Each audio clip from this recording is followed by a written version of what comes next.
हमको मन की शक्ति देना, मन विजयी करे, दूसरों की जय से पहले खुद की जय करे। देखो, सबसे बड़ा होता है मन। तुम्हारे मन में अगर ये हिम्मत है, तुम अगर मन से मजबूत हो, मन के हारे हार है, मन के जीते जीत। अगर तुम मन से मजबूत हो कि इस बार बोर्ड क्लास है, 10वीं क्लास है, बिल्कुल 90 से ऊपर, 95 से ऊपर परसेंटेज लेकर के आना है, तो फिर तुमको 90 से ऊपर परसेंटेज बनाने से दुनिया की कोई ताकत नहीं रोक पाएगी। आ रहा समझ में? इसलिए, और दूसरों की जय करने से पहले खुद की जय करो। और खुद की जय कब होगी? जब तुम तुम्हारे मन में विजय प्राप्त कर लोगे। तुम्हारा मन बोल रहा है टीवी देख लेते, तुम्हारा मन बोल रहा है मोबाइल चलाएंगे, फेसबुक चलाएंगे, तुम्हारा मन बोल रहा है दोस्तों के साथ बात करेंगे। तुम बात कर रहे हो भाई, तुम्हारी क्लास में एक इंसान कोने में बैठ करके गणित करेगा, और जब रिजल्ट आएगा 15 मई को, तो उसका परसेंट बनेगा कितना? 90, और तुम्हारा कितना बनेगा? 60-70। फिर उस दिन पछताने से अच्छा है कि आज मेहनत कर लो। कल आंसू बहाने से अच्छा है, कल रोने से अच्छा है, कल रोने से अच्छा है, कल आंसू बहाने से अच्छा है कि आज वर्तमान में पसीना बहा लिया जाए, आज वर्तमान में मेहनत कर लिया जाए। इसलिए अभी मेहनत करो, पूरी जान झोंक दो। बोर्ड क्लास है, मैं लिख के दे रहा हूँ, अभी भी 4 महीने बचे हैं। आज से भी तुम अगर पढ़ाई करना शुरू करते हो, मैं ऐसे ऐसे बंदों को जानता हूँ, ऐसे ऐसे कई एग्जाम्पल है। 9वीं क्लास में 50% था और 10वीं क्लास में उनका 90% है, 88% है, 85% है। ऐसे कई लोग जानता हूँ। तुम खुद को कमज़ोर समझ रहे हो, खुद को कमज़ोर समझना सबसे बड़ा पाप है। कभी ज़िंदगी में अपने आप को किसी से कमज़ोर मत समझो। जब कभी भी, बता रहा हूँ, लाइफ में कभी भी होगा कहीं का कलेक्टर है, तो हम भी कलेक्टर हैं। कभी किसी से कमज़ोर मत समझो खुद को, कभी खुद को किसी से कमज़ोर मत समझो। मैं भी कर सकता हूँ, जब सब दुनिया कर सकती मैं भी कर सकता हूँ। मैं भी चाहूँ तो, तुम बोलो, मैं भी चाहूँ तो 90-95 बना लूँगा आराम से। जितना बड़ा लक्ष्य होगा उतनी बड़ी सफलता होगी। अगर तुम सोचोगे 60% का ना, तुम सोचोगे पास हो जाते बहुत है ना, जो व्यक्ति 60 का सोच रहा है ना, कभी 60 से आगे निकल पाएगा। बड़ा से बड़ा सोचना पड़ेगा। क्लियर? छोटी सोच और पाँव की मोच इंसान को जीवन में आगे नहीं बढ़ने देती। आज का अपना सवाल क्या है? एग्जाम्पल प्रश्न क्रमांक 16। प्रश्न क्रमांक 16 क्या बोल रहा है? एडी और पीएम। एडी, ये हो गया आपका एडी, ये क्या हो गया? एडी। ये हो गया एडी और पीएम, ये हो गया आपका पीएम। एडी और पीएम, एडी और PM, AD PM, AD PM, AD और पीएम। त्रिभुज एबीसी, त्रिभुज एबीसी तथा त्रिभुज पीक्यूआर की क्रमशः मध्यिकाय है। मध्यिकाय क्या होती है? त्रिभुज की मध्य बिंदु से, त्रिभुज की किसी भुजा के मध्य बिंदु से सम्मुख शीर्ष को मिलाने वाली रेखा। मध्य बिंदु से शीर्ष को मिलाने वाली रेखा इस त्रिभुज की क्या होती है? मध्यिकाय होती है। तो एडी जो है, एडी जो है वो त्रिभुज एबीसी की क्या है? मध्यिकाय।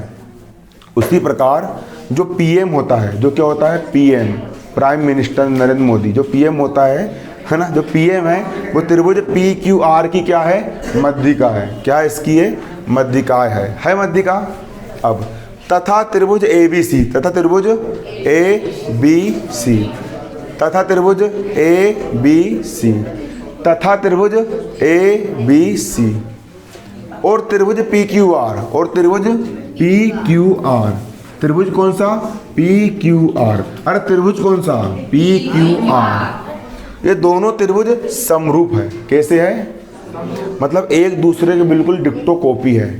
समरूप का मतलब बताया था ना मैंने कि तुम्हारी एक फोटो बड़ी है और सेम वही फोटो अगर मैं छोटी कर दूं, साइज बस छोटा रहेगा, बाकी पूरा वही है, उसको हम समरूप आकृति बोलेंगे। क्लियर है ना? तो ये दोनों आकृति कैसी है? समरूप है। तो सिद्ध करो, तो सिद्ध करना है, अब प्रूव करना है। क्या सिद्ध करके लाना है? कि ए बी बटा पी क्यू, ए बी बटा पी क्यू, अरे ए बी बटा पी क्यू बराबर है ए डी बटा पी एम, ए डी बटा पी एम के क्या है?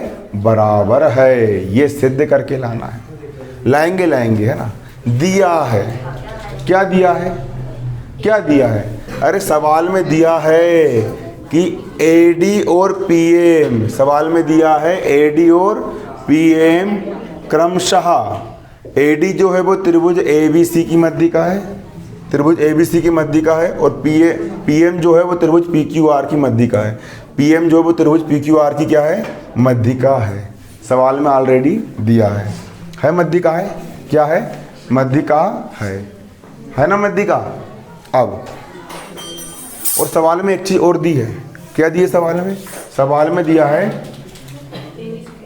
त्रिभुज एबीसी, त्रिभुज एबीसी ये वाला त्रिभुज, और त्रिभुज पीक्यूआर, त्रिभुज पीक्यूआर ये वाला त्रिभुज, दोनों त्रिभुज कैसे है? समरूप है। ये सवाल में दिया है कि दोनों त्रिभुज कैसे है? समरूप है, दिया सवाल में। अब इतना चीज दिया है सवाल में, देख के मैंने यहाँ से लेके यहाँ तक लिख दिया। अब इसके बाद चूंकि दोनों त्रिभुज कैसे है? समरूप है। ये वाला त्रिभुज त्रिभुज एबीसी, ये वाला त्रिभुज त्रिभुज पीक्यूआर। अरे दोनों कैसे है? समरूप है। कैसे है? दोनों त्रिभुज कैसे है? समरूप है। सवाल में दिया है। जब कभी भी दो त्रिभुज समरूप होते हैं, तो मैंने आपको बताया था, जब कभी भी दो त्रिभुज समरूप होते हैं तो क्या होता है? दो त्रिभुज समरूप होते हैं तो क्या होता है? क्या होता है? कौन बताएगा? हाँ बताओ। संगत भुजा बराबर होती है। कौन बताएगा? हाँ बताओ। संगत, हाँ संगत भुजा समानुपात में होती। संगत कोण बराबर होते हैं, संगत कोण बराबर होते हैं। अब भुजाएं कैसे बराबर हो? आकृति छोटी है ना, अब एक की 4 की तो बराबर की 8 है ना, वो कैसे बराबर हो जाएगी? वो समानुपात में। संगत कोण बराबर होते हैं, है ना। मतलब इस त्रिभुज का ये वाला कोण और इसी का संगत कोण, इसमें ये वाला कोण, तो ये दोनों बराबर होंगे। जितना मुंह इसका फटा है उतने मुंह इसका भी फटा है, तो दोनों कोण कैसे होंगे? बराबर। संगत कोण कैसे होंगे? बराबर होंगे। कोण बी और कोण क्यू क्या होंगे? बराबर। कोण बी और कोण क्यू क्या होंगे? बराबर।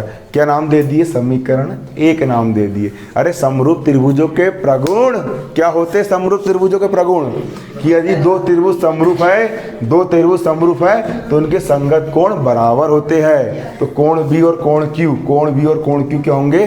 बराबर होंगे। अरे समीकरण 1 है ना, ये नहीं अब है ना, साथ साथ इनकी संगत भुजा समानुपात में होगी। मतलब इसकी भुजा ए बी और इसी की संगत भुजा पी क्यू, समानुपात ए बी बटा पी क्यू। इस त्रिभुज की भुजा बी सी, इसकी संगत इस त्रिभुज की भुजा क्यू आर, समानुपात में होगी बी सी बटा क्यू आर। केसन बास समानुपात होगी। कैसी होगी? समानुपात। समरूप त्रिभुजों का क्या है? प्रगुण है। एक चीज ये बीडी है, बीडी है, जितनी बड़ी ये है उतनी बड़ी ये भी है। एक बीडी और एक बीडी, कितने बीडी? 2 बीडी। तो 2 बीडी मिलेंगे तब एक बीसी बनेगा है ना। तो एक बीडी और एक बीडी, 2 बीडी मिलेंगे, एक बीसी बन जाएगा। बन गया एक बीसी, जे बन गया है ना। तो एक बीसी बराबर हो जाएंगे 2 बीडी, एक बीसी बराबर 2 बीडी। क्लियर? अब एक क्यूएम और एक क्यूएम, कितने क्यूएम? 2 क्यूएम। ऐसे के 2 क्यूएम मिलेंगे तब एक बड़ा वाला क्यूआर बनेगा, एक है ना।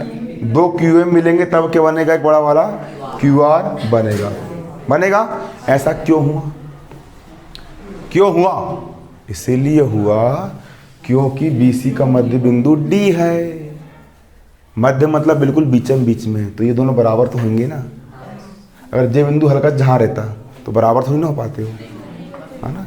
डी बी सी का और एम जो है वो क्यू आर का क्या है? मध्य बिंदु है। स्पष्ट कारण लिखना पड़ेगा पेपर में, तब नंबर मिलेंगे 4 में से 4, 5 में से 5, है ना। अब मान रख देंगे हम, क्या रख देंगे? ए बी बटे पी क्यू का ए बी बटे पी क्यू, है ना। ए बी बटे पी क्यू का ए बी बटे पी क्यू। ए बी का मान कितना है? ए बी का मान कितना है? ए बी बटे पी क्यू का ए बी बटे क्यू पी क्यू। और यहाँ पर क्या लिखा है? बी सी बटे क्यू आर लिखा है, तो मान रखेंगे ए बी बटे पी क्यू का ए बी बटे पी क्यू बराबर का बराबर बी सी। अरे बी सी का मान कितना है? 2BD है, तो बी सी के स्थान पर रख दिए 2BD बटे का बटे, बटे में क्यू आर है और क्यू आर का मान कितना है? 2QM, तो क्यू आर के स्थान पर कितना रख दिए? 2QM रख दिए। अब भैया ऊपर के 2 से नीचे का 2 कट गया, क्या बचा? ए बी बटे पी क्यू बराबर बी डी बटे क्यू एम बचा ना। इसको क्या नाम दे दिए? समीकरण 2 नाम दे दिए नाम। अब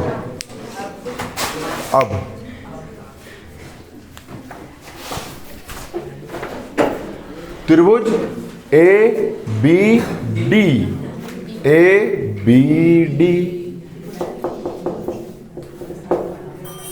जे वाला ए बी डी और त्रिभुज पी क्यू एम ये वाला में इस त्रिभुज में कोण बी, इस त्रिभुज में कोण क्यू, दोनों कैसे है? बराबर। कैसे है? बराबर है ना। चलो है बराबर समीकरण 1 से, क्योंकि दोनों त्रिभुज समरूप है इसलिए बराबर हो जाएंगे समीकरण 1 से। इसके साथ साथ इस छोटे वाले त्रिभुज की भुजा ए बी और इस त्रिभुज की भुजा पी क्यू का अनुपात ए बी बटा पी क्यू, भुजाओं का अनुपात है ना। और इस त्रिभुज की भुजा बी डी और इस त्रिभुज की भुजा क्यू एम का अनुपात बी डी बटा क्यू एम, दोनों भुजाओं का अनुपात कैसा है? बराबर है बराबर। ये यहाँ समीकरण 2 से ए बी बटे पी क्यू बराबर है बी डी बटे क्यू एम, है ना। समीकरण 2 से लाए तो मैंने बताया था क्या बताया था कि भैया जब एक त्रिभुज की 2 भुजाएं समानुपात में हो, एक त्रिभुज की 2 भुजाएं दूसरे त्रिभुज की 2 भुजाओं के समानुपात में हो, है इस त्रिभुज की 2 भुजा इस त्रिभुज की 2 भुजाएं के समानुपात में है और 2 भुजाओं के बीच का कोण इस त्रिभुज की 2 भुजाओं के बीच के कोण के बराबर हो, है बराबर। तो दोनों त्रिभुज कैसे होंगे? समरूप होंगे। भुजा कोण भुजा समरूपता से, भुजा मतलब साइड, कोण मतलब एंगल ए और फिर साइड एंगल साइड, समरूपता से दोनों त्रिभुज कैसे होंगे? समरूप होंगे। त्रिभुज ए बी डी और त्रिभुज पी क्यू एम दोनों कैसे होंगे? समरूप होंगे समरूप। हाँ, और जब 2 त्रिभुज समरूप होते हैं तो समरूपता के प्रगुण से क्या होता है? सभी संगत कोण बराबर होते हैं और संगत भुजाएं कैसी होती है? समानुपाती होती है। मतलब इसकी भुजा ए बी बटे, देखो संगत भुजा समानुपाती होगी, मतलब जब 2 त्रिभुज समरूप है तो ए बी बटे पी क्यू बराबर ए डी बटे पी एम। और यही क्या करना था? सिद्ध करके लेके आना था। उतार लिए इसको।